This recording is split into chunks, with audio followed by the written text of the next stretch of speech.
دال کسون خدا حرام من زای خیر بریت بای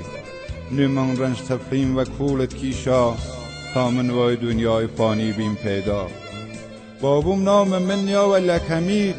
جوانی تو چی پیر بین و خافیر بودت که رنگین خاص و خرامان رنگ روی نمن چی هر دجاران او سال طفلی بیم مدام دم و شیر مشاد و خندان تو خسته و خوابید ای شو تا سحر و بال کولت بیم ملول و گریان رولی چولت بیم پی لبخند کورپت گیان مدای و گیان دنگ لو و لوت سنگ متوا هرچی قواره من گپم یا قط و قامت تو چوشم مسزیا روی سر و جاغ و شانست هاتو دستم مگرتم و تاتی تا وقتی منت و رنج کلن کرد 1001 گل دست دنیات گرد بیم جوانی مست و خرامان شیدا و سرمز قدر کس مزان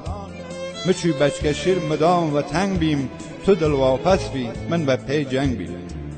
من ناشی نادان ناپخته و خام تو دوات یبی گیروده چلنا وقتی هات موج نه داوی نه کس جوانیم تیبی و پی هوس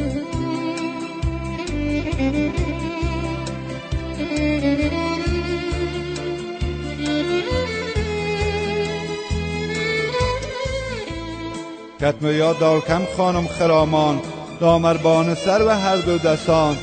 رو پی دالکه دل سوختم کارم تا سر بکیشی و حال زارم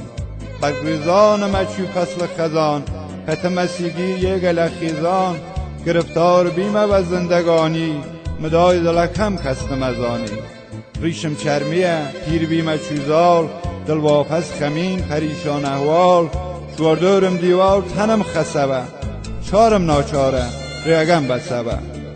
کس نمه پرسی حال و احوالم اولاد روی تپید و پش و حالم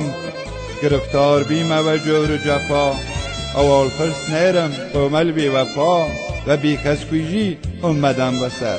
توکم رزیای وینه دالگر هکر نیشتم دست و زرانی هر آمکیشم پی زندگانی